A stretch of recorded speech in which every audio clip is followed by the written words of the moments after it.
What is going on, Internet? Welcome to another edition of the podcast. Hello, how are you today? I'm your host, Mitch Corbett. And as always, I'm here having another great conversation with another great guest. This week we have Dana CK. She is a artist. She does these art clipping collages that are absolutely incredible, very unique, very different, very eye-catching when you see it done. She's a very funny stand-up comedian.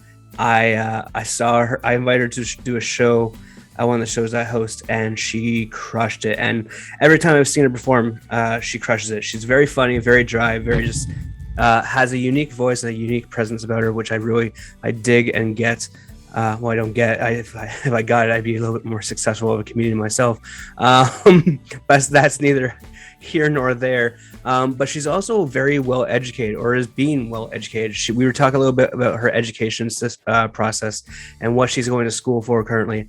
And yeah, she's smart. She's smarter than myself. She's smarter than quite a few people that I know around the world. As I flick a piece of cat hair off my microphone. You can tell I haven't used this thing in a while, so another flick over there.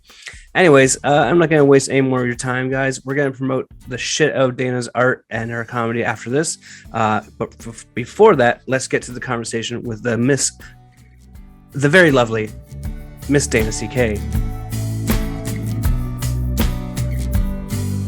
So how are things? How's the comedy thing going? I haven't seen you in a while, eh? Gas prices. Yeah, I haven't seen you in a minute. Everyone up from seeing each other, it seems. Yeah, I was in London at least once a week last summer. Now I'm just rolling around in the dirt around here. It's been nice, but yeah, comedy's good. Yeah. And so I'm here with the lovely Dana CK. Thanks for coming on the podcast. Thanks for having me. You get more ink done on your arms? God damn, you are getting full. Jesus. I did get this recently. It's some perversion of Earth. We'll see. It's like Saturn, to be honest. I think so, actually. I've never been, but I hear it's nice. Saturn? I want to go to Jupiter, man. That thing is like 10 or 100 times the size of planet Earth, and it's all fucked up with gases and shit. Yeah, I just want to implode for atmospheric reasons. Sorry. You're just ready for it all to end, eh? Yeah, I'm good. Every white person in the world, I think every person in the world is like, can we just get over with and restart civilization again? Like, this is... What did you say? Every white person in the world? Let's have the asteroid hit fucking Yellowstone and just be done with it. Like, just... Yeah, Yellowstone's a good impact site. Nobody cares about Yellowstone. Yeah. Okay, sorry. My cat is going to be in and around here. Hey, that's buddy. Okay. What's your cat's name? This is Roscoe. I don't know if he'll join.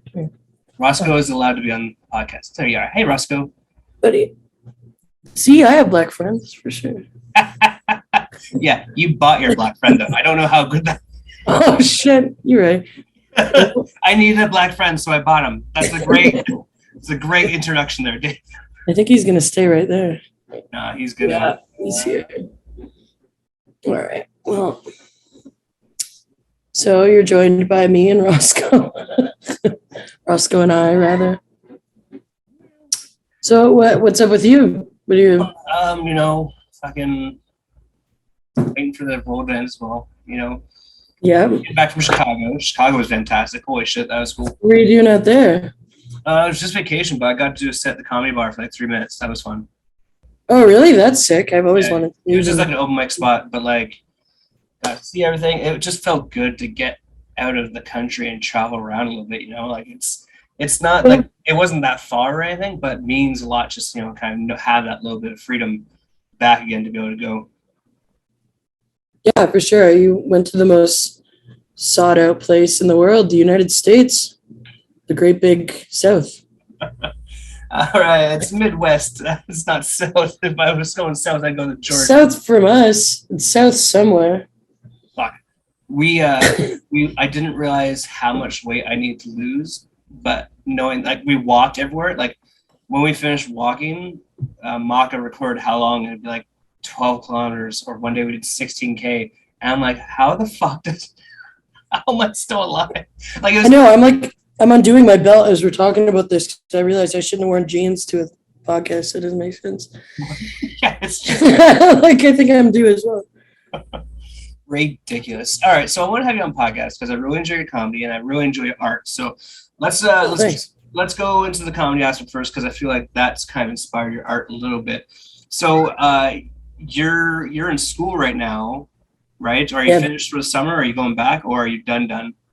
I've decided to have a summer of George, so to speak. I've just been took the summer off to get really drunk and get mad at stuff. I guess I don't know. I'm just chilling out until September. I really needed a break. I wrote like 6 papers in a week for my finals, like 2 weeks or something.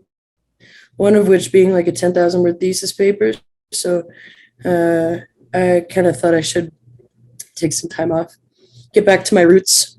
Just Yeah, I drinking want because like it seems like you're studying. What are you studying anyway? So you don't have to tell me, but like, what are you studying exactly? Yeah, I'm doing an undergrad in religious studies with minors in philosophy and psychology. So I'm going to be, I don't know, a teacher All sorts of or a fucked up janitor or backwards. something. You'll figure it out later, I guess. But yeah, no, it's cool. I started my undergrad in like 2014, so got to finish it soon. Jesus, you've been doing this game for a while, then, eh? Yeah, like doing this game, or like losing this game. I've really been taking my time. Cheers. Cheers. A big boy drink. Salud. I got my rum and coke here for it. Hey, nice. I got Collective Arts guava sour. Nice. Do you want to see what a $13 or $14 bottle of spiced rum from Kirkland looks like? Yeah, I do actually. Seems like a lot for not price wise, quantity wise compared to price. I mean, 1.75 liters. For spiced rum. that's At what'd you Kirkland. say? $14? Yeah. That's like, I don't know, 20 cigarettes. I could do it. It's pretty delicious. I'm not gonna lie. I really enjoy it. Yeah, I'm a whiskey guy for sure. Cheapest. Any bar I go into is just, hey, can I get 2 shots of your cheapest whiskey and a kiss on the mouth? And then that's all I need. You know what? Let's get into it. You are such like a dude. You're such a Thanks, dude. bro. No, Thanks, bro. I mean the best, but like it's fascinating because like you're so like chill and like your attitude is very like casual, laid back, but like you're studying this like intense course load and everything. So like how did you become all this? Well, if you want me to start alphabetically, at the time of my birth, you know, I don't know what the fuck I'm saying. I'm so high. No, childhood trauma is what did this for sure. So I'd like to thank, you know, my parents, Saturday Night Live. That's about it. That's it. That's it. No, I think honestly, it's just adapting to adverse emotional circumstances, and now I'm just void of any, you know, womanly personality. I think I just kind of, you know, grew a pair or something. So to speak. Like it's gotta be weird though, because like I imagine that you probably get hit on a lot because of your demeanor as well. Hey, thanks. No, I think it almost, I don't know, it goes the opposite way probably. I think if I'm seen as a dude, then, you know, people have to say like, dudes have to say no homo before they call me cute, I think. So, no, I don't know. I don't really thought about it too much. I just, you know, get out there, hopefully kiss somebody on the face and then go home. Doesn't matter who. Yeah. Well, it does. It matters who. No, it does. Some days are easier than others. I guess. Some days, yeah, you don't want to wake up to something that you're like scarred for life with, you know? Well, that's the effect I have on men and women alike. Yeah. Your self-deprecating humor is fantastic. I really appreciate Thanks. Thanks. It's a problem. Comedian through and through. So like you're studying religion. Oh man, Yeah. I could go down this rabbit hole with you, but I don't want to because every time I see like I'm a big sports fan, I'm a big comedian fan. Every single time I see like someone of like influence is like mention the word God or like faith, and I just immediately just like get turned off by it. So like, what made you want to delve down the realm of religion as a study point? I think it goes in hand with my interest in language also, because I think all religions are kind of saying the same thing, just a little differently. So I'm curious about the thematic connections between religions versus their expression in ritual or other cultural or expressive forms, I guess. I don't know. I'm just interested in why people do what they do. More like psychology of religion is probably the best way to to concisely say what I'm interested in. But language also is inextricable from that. Have you been able to find like any connections between the things you're studying, or like is that what one of your theses were? Or just trying to find for sure. I apologize. My sorry, my connection is real spotty right now. That's Satan, fucking with the wires, I guess. But it's all good. Let me see. This is pretty bad. Fuck. Okay. I can hear you. Seems like we're a bit better now. Oh, okay. Let's. Yeah. So your end is just me rambling. Okay. Well, I didn't quite hear your question. Have you been able to find any connections? Was that one you said you were doing like 6 theses, right? And you just mentioned how like you wanted to study and find the connection between religions. So, like, were you able to find anything? Was that one of your theses, or like is it still just like an ongoing process? Yeah, so only one of the papers I wrote this past term was a thesis. You typically only really write one per degree, but my thesis was like linking, I guess, it kind of has to be particular, but like linking the Sanskrit language to physical and emotional health or something. So, using mantras in the Sanskrit language specifically to promote well-being. So that kind of, I think language is what makes religions different, like religious traditions rather different from each other, but it's also the conceptual basis from which language emerges is what connects and, what is similar about traditions that can seem so different. So, I don't know. I'm going to smoke a bit more weed, see if I can figure this one out. We'll figure it together. That's about it. I want to ask this: so you're trying to find a connection between religion. I know a lot of people have used religion as a way of healing, to find themselves, that sort of thing, right? Has that having studied it and having like written reports on it, has it helped you deal with, like, as you mentioned before, like any like trauma you've had in your past life? Because I found that some people use it for that. Yeah, I think, I don't know, my interest in religion has always been pretty, I guess, academic. I mean, I've been doing it academically for so long that it's hard to, discern what's mine and I don't know how to explain it, what's my personal interest and what's my academic interest. So I think maybe even my focus on it academically has pulled me away from perceiving my own life in a religious lens, if that makes sense. But definitely. I think you can assign meaning to whatever symbols you want, and they can have hopefully a desired effect. So I use that in my life as well. Also meditation, which is, you could argue that it's not a religious activity, but I use meditation a lot, and mantra recitation as well. So those things in recent years have become pretty important to my sense of self and just routine, some kind of it's like it's integrated itself into my homeostasis or whatever that means. So it's a way of leveling myself. It kind of seems like you're going to have a better understanding of like whatever you're doing right now when you're out of it, sort of thing. Like, probably. It kind of feels like you're getting too much information in right now to be able to how to deal with it, and you're just like you're work, and you don't get to really like enjoy as much. So hopefully this break really helps you with that as well. Yeah, I mean, once most of my truths I found at the bottom of a bottle or a can, but I think once I take a moment to breathe and not, spend so much time around people, I'll probably come into some awareness. So yeah, you're right. It's too much coming in. It's not that it's in one ear and out the other, but everything just finds its place in my brain and just stays there. It's not many connections happening right now. I'm kind of in my sponge phase, so to speak. My wife describes people's brains as like their hard drive, and like we often talk about like how much hard drive space she or I have left, And I'm like, I don't know, I'd say I'd probably have like 30-20% hard drive left, space left. Like, yeah, got a couple gigs, we're going over the limit this left, but I mean, like, you might have to buy another hard drive in this case. Yeah, exactly. Yeah. Journaling is like buying an external hard drive. Or like, I don't know, scrapbooking, whatever happy people do. I don't know. It's a way of like offloading information, I guess.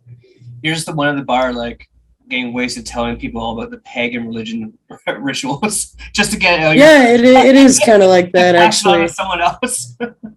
Yeah, it is kind of like that. Just tell someone about some Buddhist history, and I'm like, all right, I gotta go.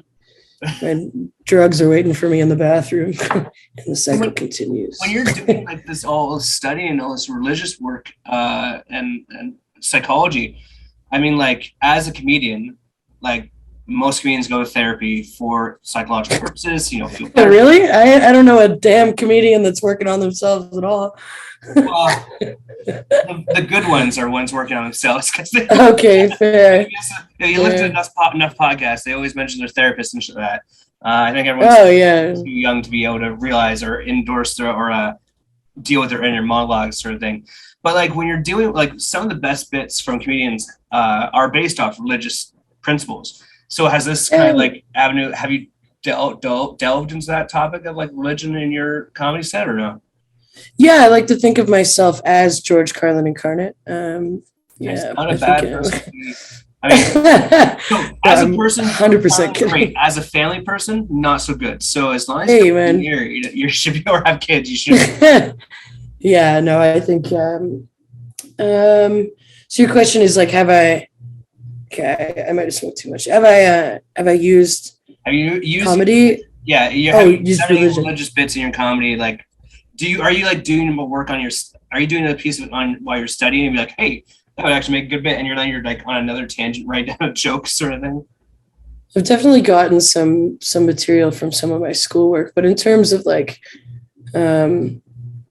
using that to heal or like transforming that information into something that's useful, maybe next year. For now, I'm just talking, we'll see.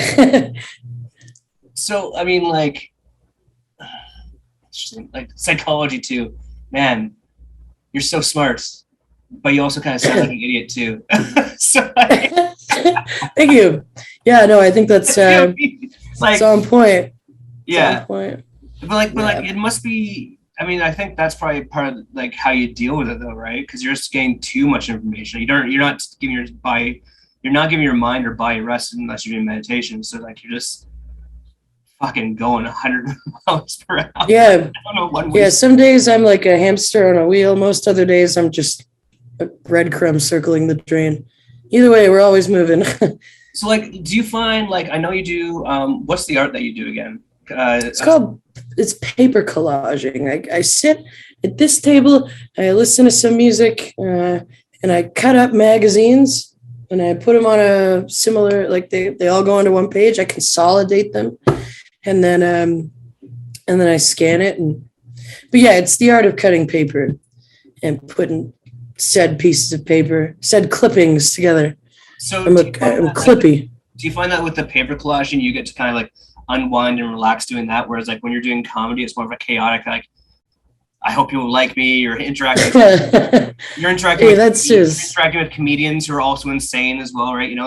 Like you need that art or that art to like kind of just like calm yourself down sort of thing.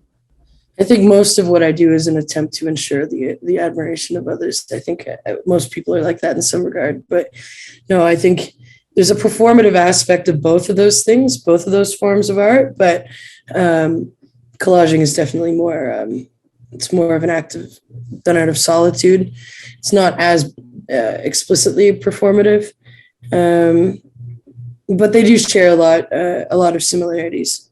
It's like transforming things, but I guess, transforming things and building things together to make one more polished product is kind of a basic similarity between them. But with comedy, I guess I'm writing as I go. It's often things that happen in conversation that I'm like, okay, I'll write that down. but sometimes I'll sit down and write. Very rarely, but that's working with like a whole mess of possible combinations, and there's a lot out there to work with. You can really just say whatever the hell you want, and hopefully it's funny. But with collaging, it's quite different. I'm working with finite resources, I think, because I'm only using paper. Some people do like digital collaging and that, which is cool, but with paper, I'm working with exactly what's in front of me. I can't alter the size of anything. Like things have to. There's only in some cases there's only one way that like a couple of pieces will work together. But with comedy, it's much more open ended, and that's what I like about collaging too. I think I just kind of have like 100 National Geographics breaking a shelf in my bedroom, and then I just pull a few out, and it's a way of like how restricting and limiting it is, just because I only have a few things to work with, is actually quite liberating. Versus comedy, I think there's a top down and a bottom up difference happening there, I guess. Yeah. But both are fun, and I hope both, like either of those things, get me a husband or a wife. Like both of those things have a goal. Hopefully I can secure a family and a 6-figure salary with either of those things. I don't think you need to worry about family these days. I feel like the end of the world is coming soon enough, so we don't have to worry about. Hopefully. Yeah, no, but I mean, like it's. I love the work that you're doing with the collage work, and like you just recently launched a website too. So tell me about. Like you're selling your art now. So how does that kind of feel? It's been all right. I mean, it's quite new. It's cool to have something out there. I was worried that, as I started, people were like, "Oh, you should sell prints and stuff." Like a few people told me that, which is kind of what gave me the idea. I mean, I probably would have ended up on that route anyways, but I was worried that monetizing it would kind of take the joy out of it, and it hasn't, which is great. I mean, I spent so long working on developing the website that it was that I just didn't have time. I didn't make time to collage. I think I went a whole month without doing anything. So, oh, well, here's my cat. That's the other one. Yeah, this is Pigeon. There's only two. Somebody, please like me. I only have two cats, buddy. Pigeon, do you like your mom's art or nope? All right, just get the fuck out of there. We'll to sit on something, just ruin it. But yeah, so having a site is cool. It hasn't taken the joy out of things, and I have to, now that it's up, I don't really have to do as much legwork all the time. So it's good. It's coasting, Doesn't cost that much to run a site. So like, how often do you work on a piece? Like, does it just come to you? Do you work on it just kind of like, oh, I'll do it when do you make time for it, or do you do it just like, oh, I'll do it whenever I want to do it, sort of thing?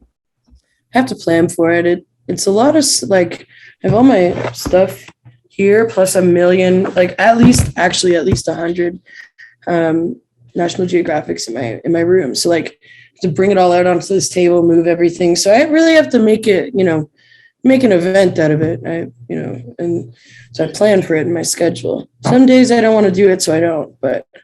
And some days I don't want to do it, so I just do it. And so, like, what's the website? Where can people find your stuff at?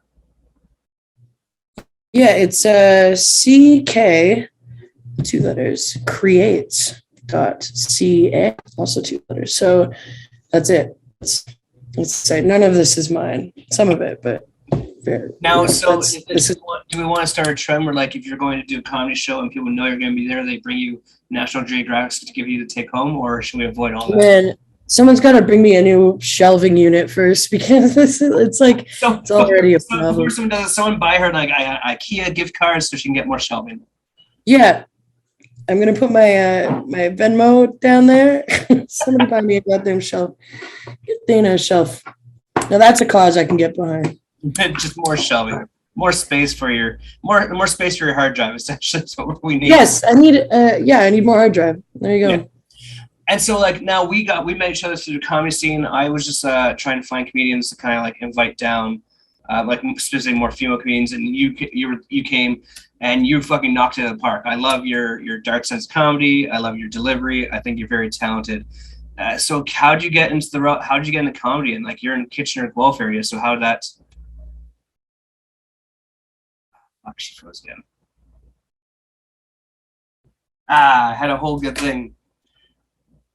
Oh, hello. Sorry, I orchestrated that whole thing so I could put in more hairspray. For the video that no one watches, essentially. Hey, man. Anyways, as I was saying beforehand, we had just finished talking about your artwork and everything, and I was mentioning how like we met through comedy and how like. Oh, yeah, you were saying how much you admired me. Yeah. Let's get back to that. Yeah. No, you're very funny. I love your delivery. You have some really funny jokes, and like, so I kind of want to talk to you a little about your comedy career, like how you got into it, because like, how much younger are you than me? I'm 34. You are. I'm turning 26 in 20 days. Right. So when did you start doing comedy? December 2018. The very end of 2018. Like I did like 3 shows in 2018. Wow, so you got some years on you. So like how that all starts? Was it a dare? Did you always want to try it, or was it like, because when I first started it was off of a dare. So it's like, I dare you to go up and do a stage. I'm like, sure. And I had like 2 jokes and didn't go horribly wrong. So I mean, that's good. Hey, nice.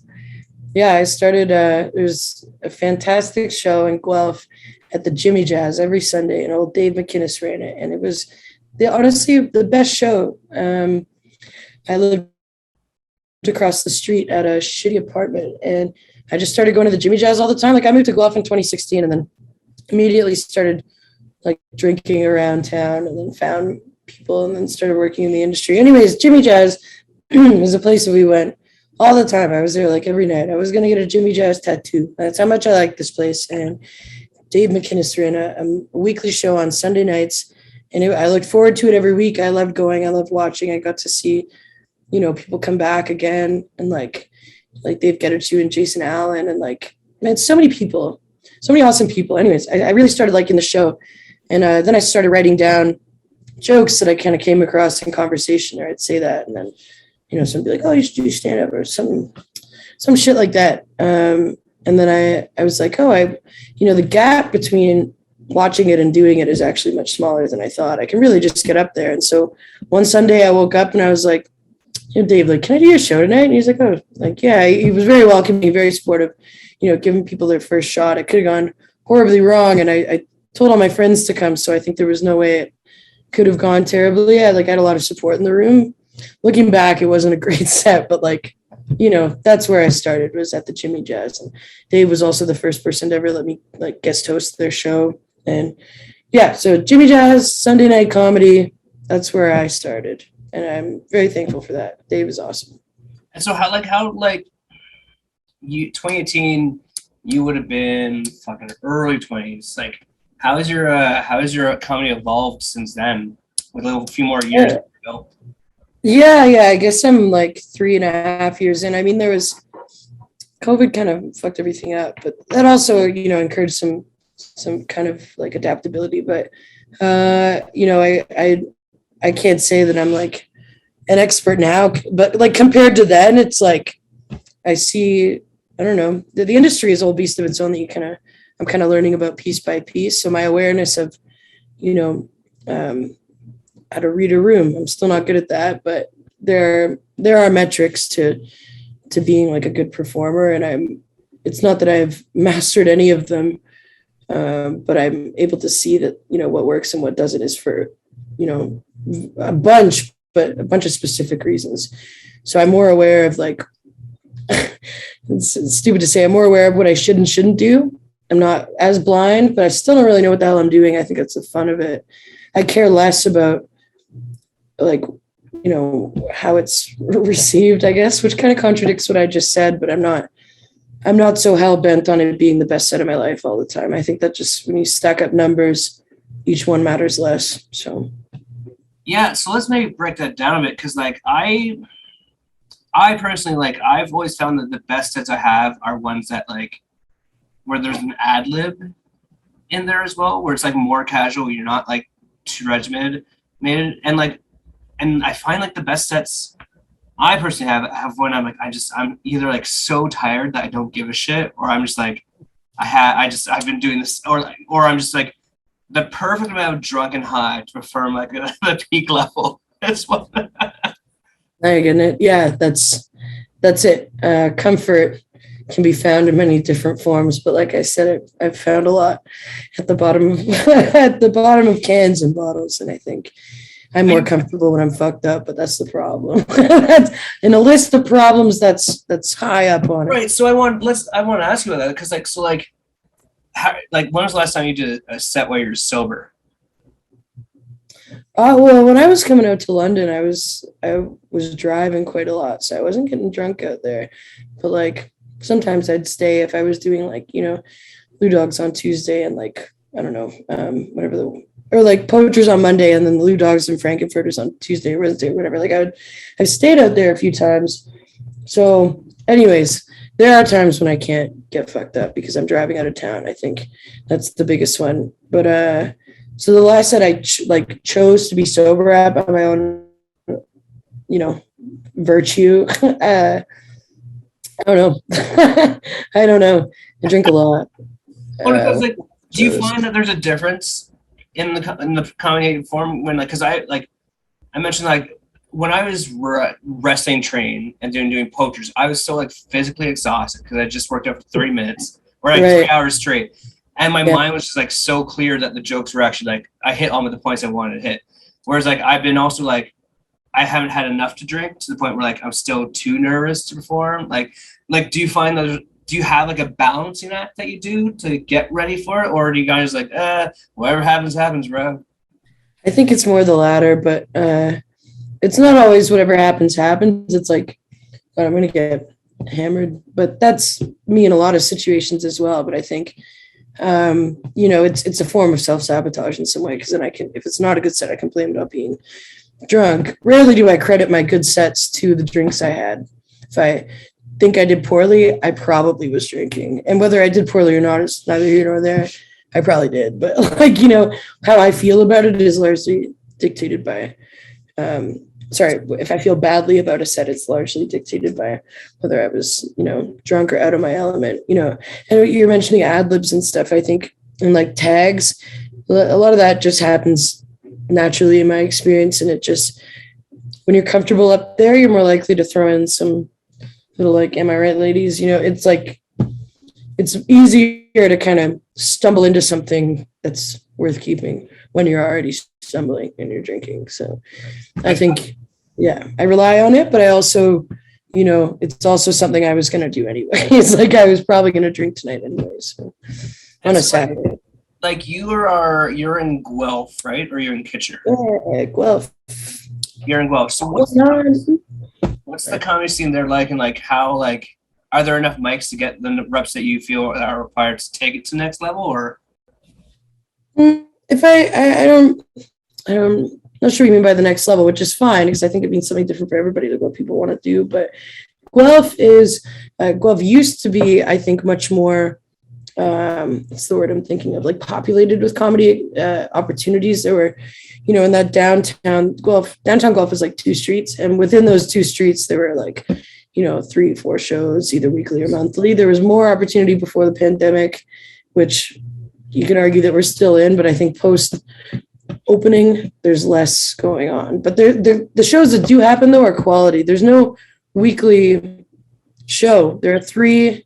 Well, there's a weekly open mic, and it's at Shoeless Joe's in the South End, which Jason Dalglish runs. He's awesome. And but there are 3 monthly shows that happen, or I think there's one that happens twice a month. So there's less opportunities now, but the opportunities are better. I think more. I think in some regard is always better. It's always good to be able to hit a mic, more than once a week. And you run the Onyx shows, right? Or host? Yeah. Comics at Onyx. It's been my child that I was forced to neglect. So what made you want to get into running shows and hosting shows? I think just doing a set wasn't enough attention. I think it, I'm trying to get a husband out here, man. You can't get a husband when you're doing one set. I'm trying to start a family here, bro. Yeah, but no, I wanted to do a show because it started when I hosted a one-off for my birthday in 2019 at the bar that I work at. So it was easy to do that. It was also a good venue for it. So I did a one-off show in 2019 where I just booked a bunch of my buddies and we had a great show, and then that became the place that I started my monthly show. I think probably 3-4 months after that show, we were like, okay, let's do this all the time. It was rough starting out. I didn't know what the hell I was doing. I still don't know what the hell I'm doing, but like I said, I have a bit more information coming in that I've actually sponged, that I'm trying to learn from other people I admire and respect in the local scene that run their own shows. Every time I'm at a show, I'm taking notes on what I perceive to have worked and what doesn't, not in content, but in, producing. And you produce shows too. So, like every show you get better. I'm 100% like you, where like I book the shows just because I want to like have I guess attention too. Now I think about it. Now there we go. We need more people admitting that we're attention hungry. Yeah, everyone is, but everyone needs to say that they are. I like putting on shows for all the comedians because like I know that there's lots of talented ones, and the more reps everyone get, the more the scene can grow. The more opportunities the more like big name comedians come to like it just. Yeah, I like the idea of like growing something from the ground up, like little plants. And so like I got the so we got the Forked River show that goes on once a month now, and then we got the Richmond Tavern going on, which is like the danger zone for comedy because the Richmond Tavern is like I had a comedian message me from Hamilton. He's like, "Hey, you should be careful about writing the Richmond because that's where like the welfare checks go." So. Oh well, I think that it's an interesting point. I think doing it in kind of a less than savory area actually it tends to be more fun. Like, and it was the first time was super fun. Yeah, I think there's character in areas of town like that. I mean, I'm not above that, nor am I separate from it, nor am I totally identified by it. But I think downtown Guelph has its it's rough around the edges, and I think it's fun when somebody, at the Jimmy Jazz, the window to the main street was right behind the stage, so comedians would be talking, and then every so often you just see like someone coming in and like smoking a cigarette in the window, and half the time it was me, but the times that it wasn't, it made it a lot funnier when there was. Well, then I full-heartedly hope you and your other comedians come down Thursday someday in the next 2 weeks to come check out Richmond, because that's exactly what happens. I would love to. That honestly, there's literally a window on the street. Tyler Shaza went through the window and started doing comedy on the street trying to.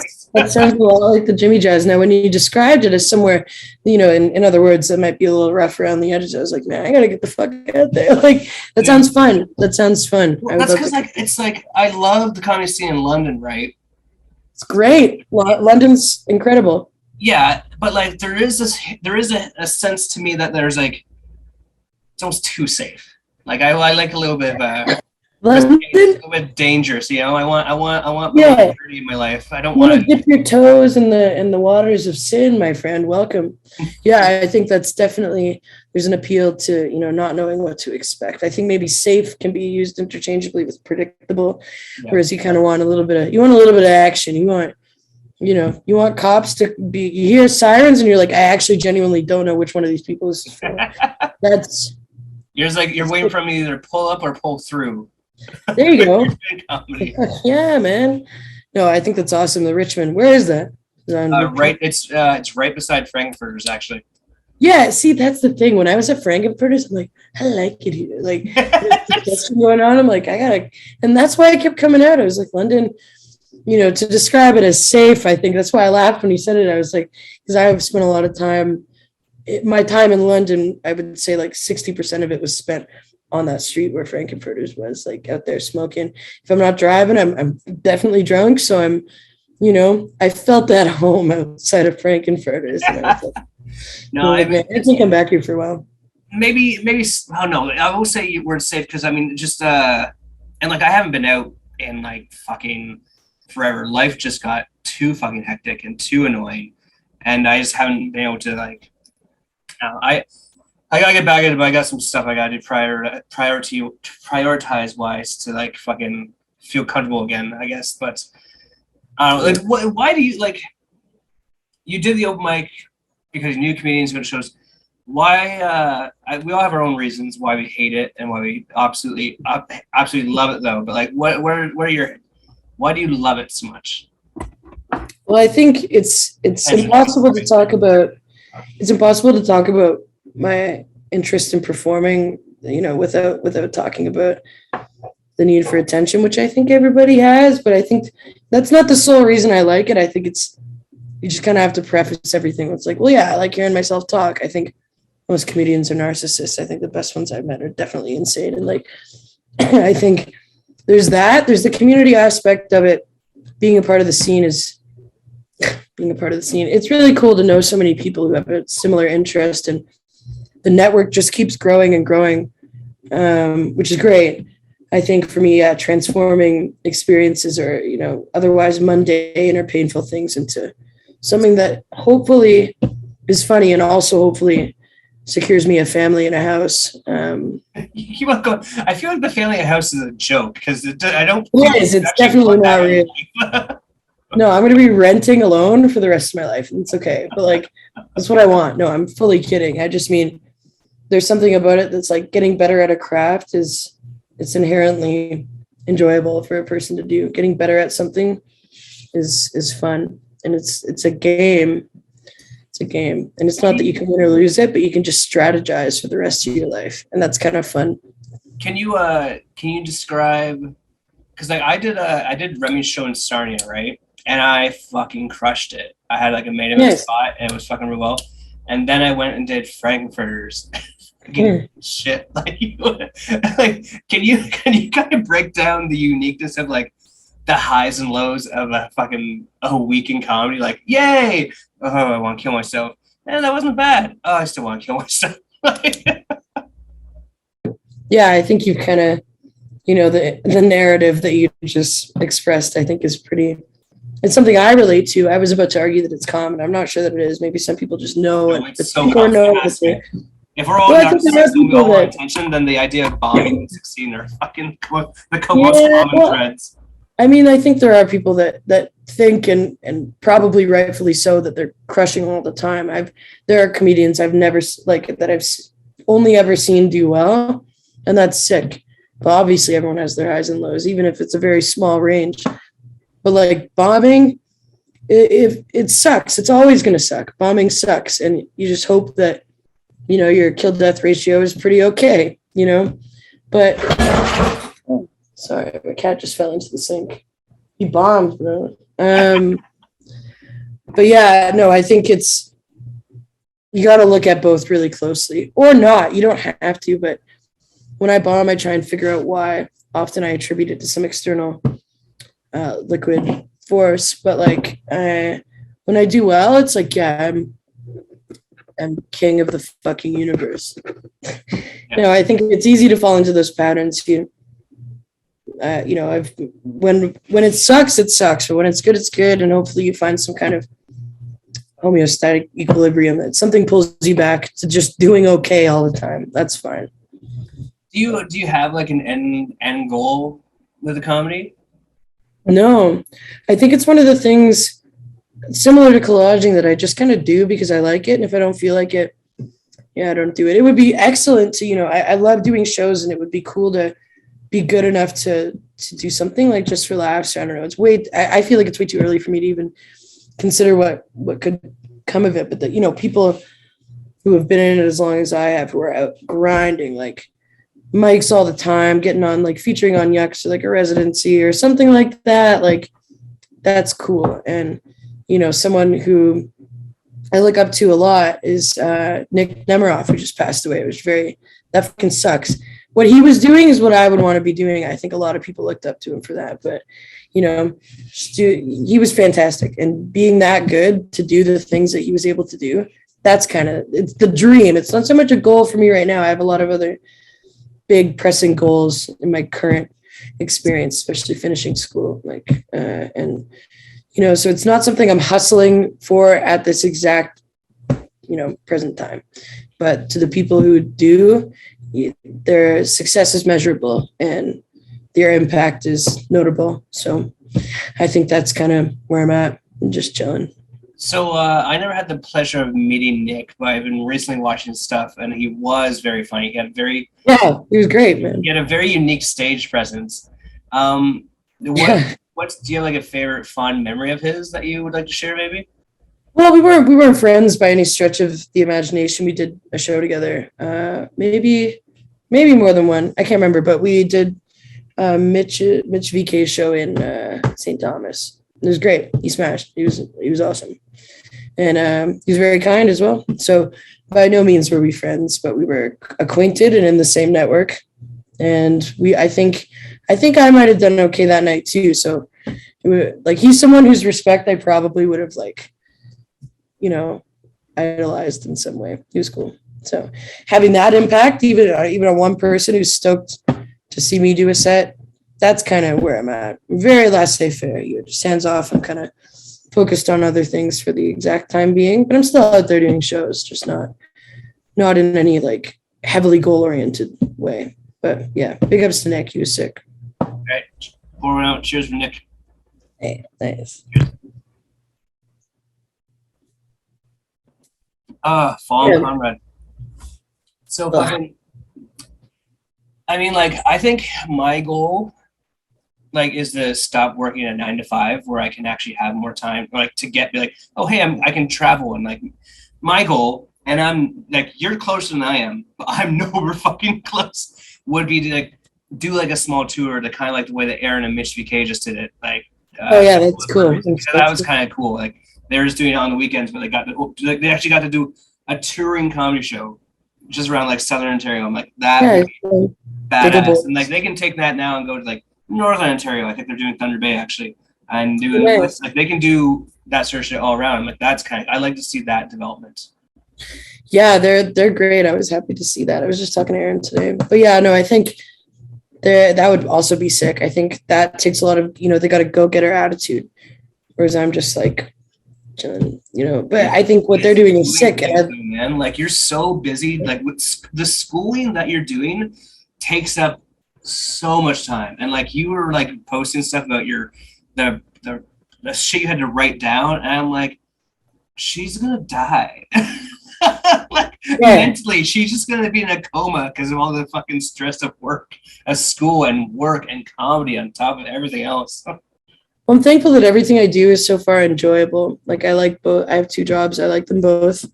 I feel great when I'm working. I feel good when I'm doing school. I think school tends to stress me out more than anything else in my life, besides like impending doom and personal issues. But like, school is the most challenging thing I engage with. So I'm having a good summer.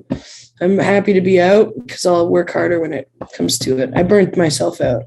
Took a lot of Adderall, wrote a bunch of papers, burnt myself out, and I was like, okay, I'm ready to relax. But I'm busy still. I thought I was gonna relax more than I've been doing lately, but mentally and like spiritually, I'm relaxed. I'm good. School tends around. Do you think when you're done school and done doing that grind, you're going to be able to take that and like dig it into comedy and your art? For sure. I think I said it before. It might have been when the internet was all screwed up. But like, I use, like, I encounter things in my studies where I'm like, that's pretty good. And like, and I don't really sit down and write. See, that's the thing. If I wanted to, I could probably, sit down, pick stuff up, go to different areas of my brain and be like, is there anything like mining in my brain, like trying to, dig something out. But I don't really do that. I think I encounter something and I'm like, oh, all right, we'll try and work that into something good. And I abandon like 80% of what I find. But like, if when I'm engaging in school, when I'm reading, 100, 200 pages a week of either like religious history or like psychoanalytic theories of religion, I encounter things where I'm like, okay, we'll put that in my little backpack and we'll take it out into the world and we'll see if it sticks. Yeah, like I imagine you could probably think of some really like intelligent concepts and just break it down to like so it would work on like someone like myself who's a fucking complete moron. I wouldn't say that what's swirling around in my head is, in general, intelligent concepts. I got a lot of song lyrics, beer recipes, it's all, and then maybe a good joke in there somewhere, but I also have to mind that out, I guess. Intelligent ideas of trying to transform something into, funny like delivery or something, trying to make it work. Most of that happens on stage. So I don't really sit down and I'm like, hey, let's try and That's an interesting I thing, really- how to yeah. kind of wing it on stage. I'm very like, that's like, did you like, when did you realize that you had that talent? I don't really actually consider it a talent. It's nice of you to say that. But yeah, I think it's having my own show helped me not put so much pressure on what I say all the time. It's just like I was told that basically when you host, that's kind of your spot to work stuff out, like to try stuff out, because you're there to make people feel comfortable. So of course you don't want to just. I mean, for me, I don't go into hosting with like all new material. That seems like a suicide mission. But like, that's kind of where I work stuff out. So it doesn't feel so much like a talent. It feels something I fall back on. It's coming from a place of comfort, not from a place of like genius or anything, or like, I don't know. My show is where I try new stuff. If I'm going to do like a 15-minute spot somewhere, I feel like I'm featuring, I tend to go with the greatest hits. I don't really bring out the EPs, so I don't know. Having a show definitely helps work stuff out and just kind of And so like, encounter ideas. can you kind of take it back to that first moment where someone asked you to feature though? Because I feel like that's gotta be kind of a cool like, wait, what do you want me to do? Like, I don't know. I actually really don't know. There were times where I maybe thought I was featuring because I just went up for the headliner, or if someone goes up last at an open mic and they say they're headlining, that's something I've always found funny. So I've tried. who says their headline? Oh my fucking. I hear that commonly, not super frequently. Doing that. But I don't do it, but I mean, I've been at open mics like open mics are very loosely booked mics. Like, there's just one in Oshawa where the last person who went up talked about themselves as the headliner and like blew the light completely. And I think it's maybe not common or frequent, but it's something that people who actually feature and headline have mentioned to me before, that they're like, I don't know. It seems like something some comics have encountered at shows, that the last person on a mic will just assume the role of a headliner, or the title rather. And it's interesting. But I can't recall where I first featured. I'm not even sure if it's been more than like 2 or 3 times. Do you remember that phone call though? Like the idea of like someone asking you to do comedy and perform comedy. Like, it's not just a mic, it's like they're asking you to come out and travel to perform. Getting asked, I think the first show I ever did outside of Guelph was in Kitchener at Tom O'Donnell's show at Rhapsody. Rhapsody Barrel Bar or something. I think that's what it's called. We just knew it as Rhapsody, but that was really cool to get asked. Definitely, it was probably like a drunken conversation, like, oh, come on and do my show or something. I mean, knowing Tom, we were probably both drunk at the time, but it was cool to get asked. I was very excited about it. And like being asked to go to my first Toronto show, or like, to do Comedy Bar for the first time, which again, I've also only done it like maybe 3 times I've been at Comedy Bar. And just the ideas we associate, like the glamour and the Hollywood and all that. It's like, oh yeah, getting asked to do Comedy Bar for the first time was very exciting. And I got volunteered into hosting a show for a good comedian who was able to charge like $30 or $40 per ticket. Like, it was like a good show. And I was told that The Weeknd, The Weeknd and Drake and all these guys, their manager was going to be in attendance. And I was hosting this show, and it was an all Toronto crowd. And it was at my bar, Onyx. That's why I was asked to do it, or offered the job. I shouldn't have taken that job because I was very poorly suited for the other comedians on the lineup and the crowd. And I bombed, like I just fucking bombed. So getting that opportunity was cool, but looking back and realizing that I should have said no makes me less excited about getting offers like that, because I put a lot of pressure on myself. But I've never headlined. I'm not a headliner. Have those failures, right, to make the successes feel better, though, I think. Maybe. I think in any art form, like specifically comedy or music or acting, to be honest, like, you need to eat shit before you can like really eat well, I imagine. Yeah, and then you will eat shit again at some point. It's kind of just, if the range is massive, it's going to be harder to deal with. Like if it's bad, it's like really bad. You can only either bomb or smash. It's like, it's going to be harder to reconcile. Like, as a person, as a performer, as an entertainer, where do I sit in this huge range? if someone's worst day is as good as my best day, the range is smaller for them. That's pretty good. And now, so like we've talked about how like we do comedy for attention and everything. Do you feel like that's because we're both like short as fuck and like no one notices us? Like you're there short, could be some kind I'm of like compensatory 5'7", you're like 5'3", and like I think it's just me, like we're just two short people with like, hey, look at us, we're here. I think that's what you call little man syndrome, and I'm not sure if either of us qualify because we're also like just not terrible. I don't know. I mean, it's not like we're totally like, I don't know what I'm trying to say. It's not like there's nothing there for either of us, It's like it's not like there's like a shadow and we're overcompensating. I think, we're just two little bitches getting out there. And I think that's what's important. I think there's the compensatory fun. Oh man, I think that's the perfect way to end this podcast. Is two little bitches getting out there. Dana, do you freeze again? Just as we're at the end of the podcast. Internet fucking sucks. All right. So Dana, you're not there anymore, so I'll sign off for both of us.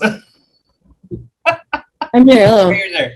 All right. So I think that's the perfect way to end the podcast. Is two little short kings and queens trying to do our thing. Yeah. Short kings. Book more short kings. That's what I want. Everyone at home, millions of Americans, I want you to know you need to book more short kings to feature on your show. Yes. Before we leave, what are all your social media handles, and promote your website again for your art, please? Sure. I'll write it down and I'll do that while I say thanks. It's been a real pleasure performing. If my sponsor's watching, I'm not actually drinking beer. I'm drinking Sunny D. Remember that? I was wondering what kind of sponsor you were talking about, to be honest. It's like, yeah. You got like one of those shirt sponsors, like Manscaped ones or shit like that? Because yeah. My way, I need those sponsorships, bro. Yeah, I'm sponsored by Monster Energy, and I really appreciate all the energy they've given me to do this. Okay, my Monster Energy drink sponsors My Little Monster. Way. Hell yeah! This is where we're at. All right, Dana CKK. Add one more K, and you're in trouble. And ckcreates.ca for the artwork. And the handle is Instagram and Twitter, or just Instagram? Just Instagram. I can't do Twitter.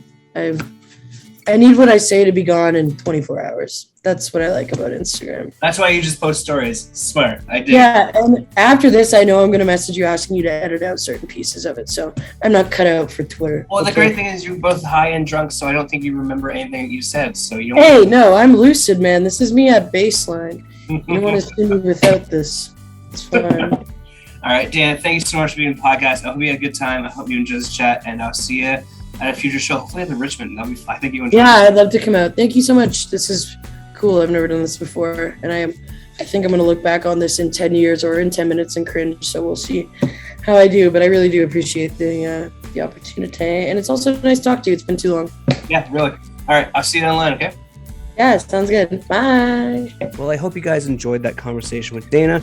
I think the sky's the limit for her in the sense of comedy. I mean, I say that about every comedian that comes on board here, but I mean, I wouldn't have him on if I didn't think that. So, I think she's got a great creative mind. I think she is overly educated for the comedy scene, but that doesn't hurt when you're still doing the damn thing.